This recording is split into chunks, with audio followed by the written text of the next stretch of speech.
అందరికీ నమస్కారం అండి. వేదిక మీద ఉన్న రాజమౌళి గారికి, అలానే కొరటాల శివ గారికి, అలానే తమ్ముడు అనిల్కి, అలానే సత్యదేవ్కి, మా మైత్రి రవి గారు, అలానే సుధాకర్ గారు, ఇంకా మిగతా అందరికీ ఈ ఫిల్మ్లో యాక్ట్ చేసిన ఆర్టిస్టులందరికీ నమస్తే. నాకు ఇక్కడ ఈ వేదిక మీద అత్యంత ఆప్తులు ఉన్నారు. నాకు ఫస్ట్ శివ గారు ఈ పర్టికులర్గా ఈ ఫిలిం కృష్ణమ్మ అనే దానితో ఆయన ప్రజెంట్లో వస్తుందంటే శివ గారి ఫిలిమ్స్ ఎలా ఉంటాయో మనందరికీ తెలుసు. చాలా పద్ధతిగా, చాలా కంటెంట్తో ఉంటాయి. కృష్ణమ్మ కూడా ఒక మంచి కంటెంట్ తోటి, ఒక రియలిస్టిక్ అప్రోచ్ తోటి వస్తుంది ఈ సినిమా. శివ గారు గోపాల్, నాకు నేను క్రాక్ చేసేటప్పటి నుంచి గోపాల్ తెలుసు నాకు. ఈ కథ ఒక మంచి ఇంటెన్స్ తోటి ఒక విజయవాడ బ్యాక్డ్రాప్లో చేస్తున్నాడు, ఒక కథ చేసుకుంటున్నాడు అన్నప్పుడు కరెక్ట్గా అది శివగారి దగ్గరికి, అలానే కృష్ణ గారి చేతిలోకి రావటం వెరీ హ్యాపీ. ఎందుకంటే కృష్ణ ఒకసారి అండి, ఇందాక అడిగారు మాకు అత్యంత ఆప్తులు అని. డైరెక్టర్లలో చెప్పాను, ఈయన నాకు చాలా అత్యంత ఆప్తుడు కృష్ణ గారు. నేను బిల్లాకి అసోసియేట్గా వర్క్ చేశాను ప్రభాస్ గారి సినిమాకి. ఆ సినిమాకి కృష్ణ గారు వచ్చి ఎగ్జిక్యూటివ్ ప్రొడ్యూసరు. 90 days మేము మలేషియాలో షూటింగ్ చేస్తే నా రూమ్మేట్ ఈయన. అంటే ఈయన ఎప్పుడు నిద్రపోయేవాడో తెలిసేది కాదు నాకు అసలు.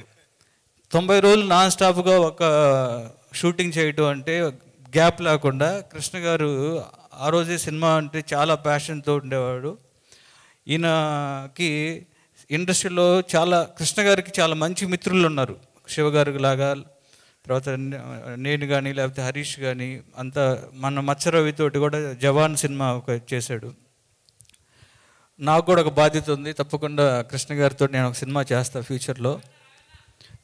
ఇక ఈ సినిమాకు వస్తే కృష్ణమ్మ, సత్యదేవ్, మనకున్న ఆర్టిస్టుల్లో, మనకు తెలుగు ఇండస్ట్రీ ఆర్టిస్టులో చాలా ఇంటెన్స్ ఉన్న ఆర్టిస్టుల్లో సత్యదేవ్ ఒకరు. చాలా న్యాచురల్గా ఉంటుంది తను పర్ఫార్మెన్స్ కానీ, తన డైలాగ్ డెలివరీ కానీ, వాయిస్ కానీ. ఇందాక కృష్ణమ్మలో క్యారెక్టర్ చూస్తుంటే చాలా ఇంటెన్స్ ఉంది. ఆ సినిమా డెఫినెట్గా ఒక కల్ట్ ఫిలిం లాగా నాకు అనిపించింది. అంటే ఒక రియలిస్టిక్ అప్రోచ్ తోటి అన్ని క్యారెక్టర్స్ కనపడుతూ ఉన్నాయి. ఒక మంచి సినిమా అవ్వాలని నీకు మనస్ఫూర్తిగా కోరుకుంటున్నాను బ్రదర్. అలాగే నాకు సినిమా ఇండస్ట్రీలోకి వచ్చినప్పుడు, రాకముందు కూడా నాకు ఒక వాయిస్ అంటే నాకు చాలా ఇష్టం. వందే మాతరం శ్రీనివాస్ గారు రాములమ్మ అని ఒక బ్యాక్గ్రౌండ్లో ఒక సాంగ్ పాడినా, లేకపోతే జయమణిధరాలో ఒక వందే మాతరం గారితో ఒక హమ్మింగ్ వచ్చేది, చాలా హాంటింగ్ ఉండేది. అసలు వందే మాతరం వాయిస్ వస్తే నేను అలర్ట్ అయిపోయేవాడిని.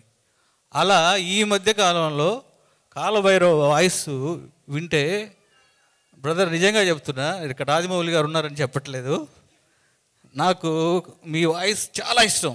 మళ్ళా నేను ఎక్కడైనా లో ఉంటే నేను దండాలయ సాంగ్ వింటాను, లేదంటే RRR సాంగ్ వింటాను. Extraordinary, I'm fan of your voice. And ఇప్పుడు ఈ సినిమాకి మ్యూజిక్ చేశారు, బ్యాక్గ్రౌండ్ స్కోర్ ఎక్స్ట్రాడినరీ ఉంది. ఫస్ట్ సాలిడ్ బీట్తో స్టార్ట్ అయింది. అండ్ ఈ సినిమా ట్రైలర్ చూసినప్పుడు పర్టికులర్గా సిఐ క్యారెక్టర్ ఎవరు చేశాడు, సూపర్ ఆయన. ఇక మిగతా అందరూ కూడా చాలా ఇంటెన్స్ ఉంది. ఈ సినిమా May 10న రిలీజ్ అవుతుంది. సినిమా పెద్ద హిట్ అవ్వాలని మనస్ఫూర్తిగా కోరుకుంటూ థ్యాంక్ యూ గోపి గారు.